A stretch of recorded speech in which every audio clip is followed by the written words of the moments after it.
জিলহজ মাসের আমল তো গত কালকে থেকেই শুরু হয়ে গেছে। পয়লা জিলহজ থেকেই কিছু আমল আছে। যারা কোরবানি যিনি কোরবানি দেবেন, মেইন কোরবানি দাতা, তার নখ চুল পশমগুলো তার আগেই কেটে নেওয়া, এটা একটা সুন্নত আমল। তারপরে হলো যে এই মাস যখন প্রবেশ করে এই মাসের আমলগুলো আল্লাহর কাছে অনেক বেশি পছন্দ হয়, হাদিসে এসেছে। আর অন্য কোনো সময় আমল আল্লাহ এত পছন্দ করেন না।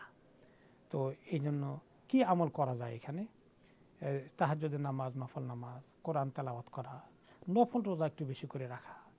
অনেক সালফে সালেহিন তো মানে পুরো 9 দিনের রোজাই রাখতেন। তবে যদি 9 দিনের না রাখে, প্রতি সোম বৃহস্পতিবারে রোজাটার খুব গুরুত্ব আছে, সুন্নত নফল রোজার। এটাকে অন্তত আমরা সবাই আমল করি। আর বিশেষ করে 9ই আরাফাত, আরাফাতের দিনের রোজা যেন আমরা কেউ মিস না করি। আর আরাফাতের দিন সকাল থেকে, বিশেষ করে দুপুর থেকে রাত্র পর্যন্ত বা সন্ধ্যা পর্যন্ত যে দোয়ার সময় আছে, এই সময়টাকে বেশি করে দোয়া করা, সুযোগ নেওয়া, গাফেল না হয়ে থাকা। আর এখন থেকেই তাকবীর পড়তে থাকা, আল্লাহু আকবার, আল্লাহু আকবার, লা ইলাহা ইল্লাল্লাহ, আল্লাহু আকবার, আল্লাহু আকবার, ওয়ালিল্লাহিল হামদ। এটা হলো ওপেন তাকবীর, এটা কোনো ফিক্স কিছু না।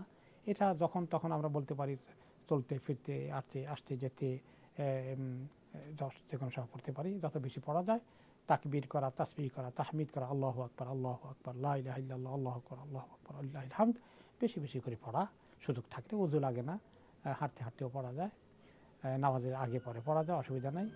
আর 9ই আরাফাত সকাল থেকে, ফজরের পর থেকে নিয়ে এই 9 তারিখ জিলহজ মাসের ঈদের দিন 10 তারিখ, ঈদের পরে আরও 3 দিন যেগুলোকে আইয়ামে তাশরিক বলে, 11, 12, 13, ওই 3 দিনে এবং আরাফাতের দিন 4 দিন এবং ঈদের দিন, এই 5টি দিনে প্রত্যেক ফরজ নামাজ পড়েই আল্লাহু আকবার, আল্লাহু আকবার, লা ইলাহা ইল্লাল্লাহ, আল্লাহু আকবার, আল্লাহু আকবার, ওয়ালিল্লাহিল হামদ পড়া ওয়াজিব।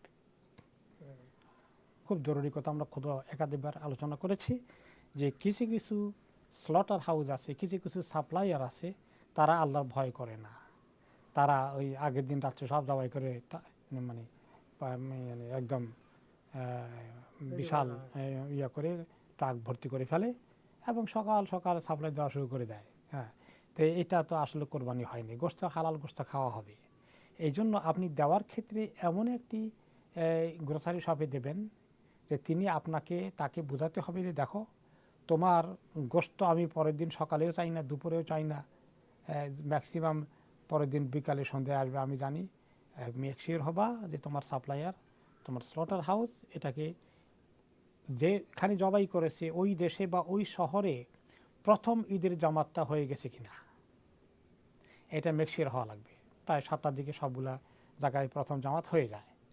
তাহলে 7টা, 7:30 বা কোনো এলাকায় কোনো শহরে যদি 8টায় প্রথম জামাত হয়, তাহলে অপেক্ষা করতে হবে যে প্রথম জামাত হয়ে যাক, তখন জবাই করতে হবে। এরপরে আস্তে আস্তে বিকাল হতে পারে, সন্ধ্যা হতে পারে, পরের দিন হতে পারে।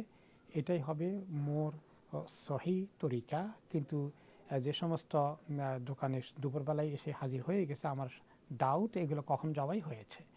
এই জন্য আপনি যখন নাম দিবেন, আপনার ওই বিশ্বস্ত দোকানে দিবেন এবং বিশ্বস্ত দোকানের সাপ্লাইয়ারটার জন্য বিশ্বস্ত হয়, স্লটার হাউসের জন্য বিশ্বস্ত হয়। এগুলো একটু খোঁজ খবর নেওয়া আমাদের দায়িত্ব আছে।